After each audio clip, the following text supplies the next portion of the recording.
Ballari republic ಅಂದ್ರಿ, ಈಗೇನ್ ಮಾಡಿದ್ರಿ? ಗುಂಡನ್ ರಿಪಬ್ಲಿಕ್ ಮಾಡ್ಬಿಟ್ರಿ. ಗುಂಡುಗಳ ರಿಪಬ್ಲಿಕ್. ಈಗ ಅವು ಬಳ್ಳಾರಿ ರಿಪಬ್ಲಿಕ್ ಅಂತ ಹೇಳಿದ್ರಿ. ಪಾದಯಾತ್ರೆ ಮಾಡಿದಿರಿ, ಪಂಚೆ ಎತ್ಕೊಂಡು ಪಾದಯಾತ್ರೆ ಎಲ್ಲ ಮಾಡಿದ್ರಿ. ಇಲ್ಲಿಗೆ ಏನೋ ದೊಡ್ಡ ಸಾಧನೆ ಮಾಡ್ಬಿಡ್ತೀನಿ, ಒಳ್ಳೆ ಬಳ್ಳಾರಿನ, ಸಮೃದ್ಧ ಬಳ್ಳಾರಿನ ನಿರ್ಮಾಣ ಮಾಡ್ತೀನಿ ಅಂತ. ನಿಮ್ಗೆ ರಸ್ತೆ ಗುಂಡಿ ಮುಚ್ಚಕ್ಕೆ ಹೋಗ್ತಾ ಇಲ್ಲ, ಅದು ಬೇರೆ ಪ್ರಶ್ನೆ. ಅಟ್ಲೀಸ್ಟ್ ಕಾನೂನು ಸುವ್ಯವಸ್ಥೆ ಆದ್ರೂ ಸರಿ ಇರ್ಬೇಕಲ್ಲ. ಗುಂಡುಗಳಾರಿಸೋ ಅಂತ ಬಳ್ಳಾರಿಗೆ ನೀವು ತಂದಿಸಿದ್ರೆ ಇವತ್ತು. ಇದು ಕಾಂಗ್ರೆಸ್ಸಿನ ಸಂಸ್ಕೃತಿಯನ್ನ ತೋರಿಸ್ತದೆ. ಈ ಕಾಂಗ್ರೆಸ್ ಸರ್ಕಾರದಿಂದ ಬಳ್ಳಾರಿಗೆ ಅಥವಾ ರಾಜ್ಯಕ್ಕೆ ಯಾವುದು ಒಳ್ಳೆಯದಂತೂ ಆಗಲ್ಲ. ರಾಜ್ಯದಲ್ಲಿ ಪೂರ್ತಿ ಕಾನೂನು ಸುವ್ಯವಸ್ಥೆ ಕುಸಿದೋಗಿದೆ. ಒಂದ್ ಕಡೆ ಡ್ರಗ್ ಮಾಫಿಯಾ, ಇನ್ನೊಂದ್ ಕಡೆ ರೌಡಿಗಳ ಅವಳಿ.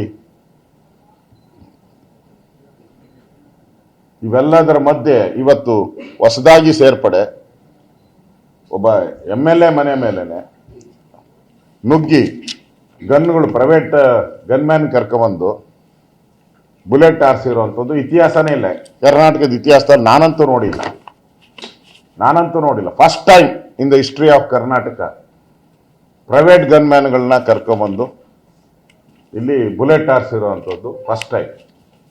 ಇದು ಕಾಂಗ್ರೆಸ್ಗೆ, ಅವರಿಗೆ ಶಾಪ ಆಗ್ತಾ ಇದೆ. ಈ ಸಂಸ್ಕೃತಿ ತಂದಿದ್ದೀರಲ್ಲ, ನಿಮಗೆ ಇದು ತಿರುಗ್ಬಾಣ ಆತತೆ. ಎಚ್ಚರಿಕೆಯನ್ನ ಕೊಡ್ತಾ ಇದ್ದೀನಿ, ನಿಮಗೆ ಇದು ತಿರುಗ್ಬಾಣ ಆಗುತ್ತೆ. ನಾವು ಇದನ್ನ ಈಗಾಗಲೇ ನಾವು ನ್ಯಾಯಾಂಗ ತನಿಖೆ, ಸಿಟ್ಟಿಂಗ್ ಜಡ್ಜಿನ ನ್ಯಾಯಾಂಗ ತನಿಖೆ ಕೊಡಬೇಕು ಅಂತೇಳಿ ನಾವು ಆಗ್ರಹವನ್ನ ಮಾಡಿದ್ದೀರಿ. ಇಲ್ಲ CBI ತನಿಖೆ ಕೊಡಿ, ಯಾಕಂದ್ರೆ ಇಲ್ಲಿರೋ ಪೊಲೀಸರ ಮೇಲೆ ನಮಗೆ ಕಾನ್ಫಿಡೆನ್ಸ್ ಇಲ್ಲ, ಉಪಯೋಗ ಇಲ್ಲ. CID ಕೊಟ್ಟರು ಉಪಯೋಗ ಇಲ್ಲ, ಮುಚ್ಚಾಕ್ತಾರೆ. ಇಷ್ಟು ದಿನ ಬೇಕಾ ನಿಮ್ಗೆ? ಯಾರ ಮನೆ ಮೇಲೆ ಗುಂಡಾರಿದೆ, ಯಾರನ್ನ ಕೊಲೆ ಮಾಡಕ್ ಬಂದ್ರು ಅವ್ರ ಮೇಲೆ FIR ಬುಕ್ ಮಾಡ್ತೀರಾ? ಹೆಂಗ್ ಬುಕ್ ಮಾಡ್ತೀರಾ? ಹೆಂಗ್ ಬುಕ್ ಮಾಡ್ತೀರಾ ನೀವು? How can it is possible? It is right? ಕೊಲೆ ಮಾಡಿದವ್ರನ್ನ ಬಿಟ್ಬಿಟ್ಟು, ಇದುವರೆಗೂ ಕೊಲೆ ಮಾಡೋ ಪ್ರಯತ್ನ ಮಾಡಿದವ್ರ ಬಿಟ್ಬಿಟ್ಟು, ಯಾರು ಪ್ರಾಣ ಕಳ್ಕೊಳ್ಳೋ ಅಂತ ಸ್ಥಿತಿ ಬಂದಿತ್ತು ಅವ್ರ ಮೇಲೆ FIR ಮಾಡ್ತೀರಾ? ಇದು ಈ ರಾಜ್ಯದ ಕಾನೂನ? ಇದು ಶೇಮ್ ಟು ಕಾಂಗ್ರೆಸ್ ಪಾರ್ಟಿ. ಈ ತರ ನಡವಳಿಕೆಯಿಂದ ರಾಜ್ಯದ ಜನ ಈಗಾಗಲೇ ನಿಮ್ಮನ್ನ ತಿರಸ್ಕಾರ ಮಾಡಿದ್ದಾರೆ.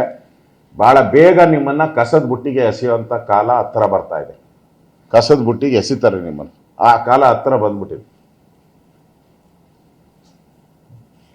ಇದು ಕರ್ನಾಟಕದ ಇವತ್ತಿನ ಪರಿಸ್ಥಿತಿ ಯಾವ ರೀತಿ ಇದೆ, ಕಾನೂನು ಸುವ್ಯವಸ್ಥೆ ಅನ್ನೋದ ಕೈಗನ್ನಡಿ ಇದರಿಂದ. ಅದರಿಂದ ನಾನು ನಮ್ಮ ಛಲವಾದಿ ನಾರಾಯಣ ಸ್ವಾಮಿ ಅವರು ನಾವೆಲ್ಲ ಕೂಡ ಬಂದಿರೋ ಅಂಥದ್ದು, ಇದು ನ್ಯಾಯಾಂಗ ತನಿಖೆ ಆಗಬೇಕು, ಸಿಟ್ಟಿಂಗ್ ಜಡ್ಜಿಂದ ಆಗಬೇಕು. ಇಲ್ಲ ಆಗಿಲ್ಲ ಅಂದ್ರೆ CBIಗಾದ್ರೂ ಕೊಡಿ,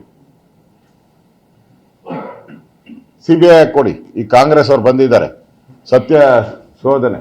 ಏನ್ ಶೋಧನೆ ಏನ್ ಮಾಡ್ತೀರಾ? ಅಲ್ಲಪ್ಪ, ಸತ್ಯ ಶೋಧನೆ ಎಲ್ಲ ವಿಡಿಯೋದಲ್ಲಿ ಎಲ್ಲ ಅವಾಗ ಎಲ್ಲ ಚಾನಲ್ ಅಲ್ಲೂ ತೋರಿಸ್ಬಿಟ್ಟಿದ್ದೀರ. ಹತ್ತಲ್ಲ 100 ಬಾರಿ ತೋರಿಸಿದಿಲ್ಲ. ಎಲ್ಲ ಪತ್ರಿಕೆಯಲ್ಲಿ ಪ್ರಿಂಟ್ ಹಾಕ್ಬಿಟ್ಟಿದ್ದೀರ. ಪ್ರಪಂಚ ಎಲ್ಲ ನೋಡಿದೆ. ಅದೇನೋ ಹೇಳ್ತಾರಲ್ಲ, ಇದಕ್ಕೆ ಅಂಗೈ ಹುಣ್ಣಿಗೆ ಕನ್ನಡಿ ಬೇಕಾ? ಈಗ ಸತ್ಯ ಶೋಧನೆ ಮಾಡ್ತಾರಂತೆ. ಶೋಧನೆ ಮಾಡಕ್ಕೆ ಏನಾಯ್ತು? ಇಲ್ಲಿ ಬಿರಿ ಕಲ್ಲುಗಳು ಬಿದ್ದಾವ ಅಷ್ಟೇ. ಕಲ್ಲು, ಪೆಟ್ರೋಲ್, ಸಿಮೆಂಟ್, ಪೆಟ್ರೋಲ್ ಸುರ್ಕೊಂಡು ಬಂದಿದ್ರಲ್ಲ ಇದು ಬೀರ್ ಬಾಟ್ಲ್ಗಳಿಗೆ, ಅದು ಸಿಗ್ಬೋದಷ್ಟೇ. ಇನ್ನೇನು ಸತ್ಯನೂ ಸಿಗಲ್ಲ, ಶೋಧನೆ ಮಾಡೋಕ್ಕಾಗಲ್ಲ. ಅದರಲ್ಲಿ ಸುಳ್ಳು ಕೊಡಕ್ ಬಂದಿದ್ದಾರೆ ಅವರು. BJP ಮೇಲೆ ಅಪಾದನೆ ಮಾಡಕ್ಕೆ, ಜನಾರ್ದನ್ ರೆಡ್ಡಿ ಮೇಲೆ ಅಪಾದನೆ ಮಾಡಕ್ಕೆ ಆ ಶೋಧನೆ, ಸತ್ಯ ಶೋಧನಾ ಸಮಿತಿ ಬರ್ದ್ ಮಾಡ್ಕೊಳ್ಳಿ. ಆ ರಿಪೋರ್ಟಲ್ಲಿ ಇದೇ ಬರೋದು, ಇನ್ನೇನು ಬರಲ್ಲ. ಸುಳ್ಳಲ್ಲ, ಅಪ್ಪಟ ಸುಳ್ಳು ಸತ್ಯ ಶೋಧನಾ ಸಮಿತಿ ಅದು. ಅದರಲ್ಲಿ ನೋಡಿ, ಅವ್ರು ಬ್ಯಾನರ್ ಹಾಕಕ್ಕೆ ಹೋಗಿರ್ಲಿಲ್ಲ. ಜನಾರ್ದನ್ ರೆಡ್ಡಿನೇ ಕಾಲು ಕೆರ್ಕೊಂಡು ಬಂದ್ರು ಅಲ್ಲಿಗೆ. ಬರ್ದಿರ್ತಾರೆ ನೋಡಿ, ಬರ್ದ್ ಮಾಡ್ಕೊಳ್ಳಿ. ಇದನ್ನ ಅಡ್ವಾನ್ಸ್ ಅದು. ಅಂದ್ರೆ ಪೊಲೀಸರಿಗೊಂದು ಡೈರೆಕ್ಷನ್, ನೀವು ಹೆಂಗೆ ಕೆಲಸ ಮಾಡಬೇಕು ಅಂತ. ಇದು ಕಾಂಗ್ರೆಸ್ಸಿನ ಸತ್ಯ ಶೋಧನಾ ಸಮಿತಿ, ಅಪ್ಪಟ ಸುಳ್ಳು ಶೋಧನಾ ಸಮಿತಿ ಅದು. ಅದರಿಂದ ನಮಗೆ ಅದರ ಮೇಲೆ ನಂಬಿಕೆ ಇಲ್ಲ. ನಾವು ಇದನ್ನ ಸಿಟ್ಟಿಂಗ್ ಜಡ್ಜ್ ಮುಖಾಂತರ, ಯಾಕಂದ್ರೆ ರಾಜ್ಯದ ಜನ, ದೇಶದ ಜನ ನಂಬಿಕೆ ಇಡುವಂಥ ನ್ಯಾಯಾಂಗ ವ್ಯವಸ್ಥೆ ಬಗ್ಗೆ ನಂಬಿಕೆ ಇದೆ. ಆ ನಂಬಿಕೆ ಮೇಲೆ ಸಿಟ್ಟಿಂಗ್ ಜಡ್ಜ್ಗೆ ಕೊಡಿ, ಇಲ್ಲ CBI ತನಿಖೆಗೆ ಕೊಡಿ.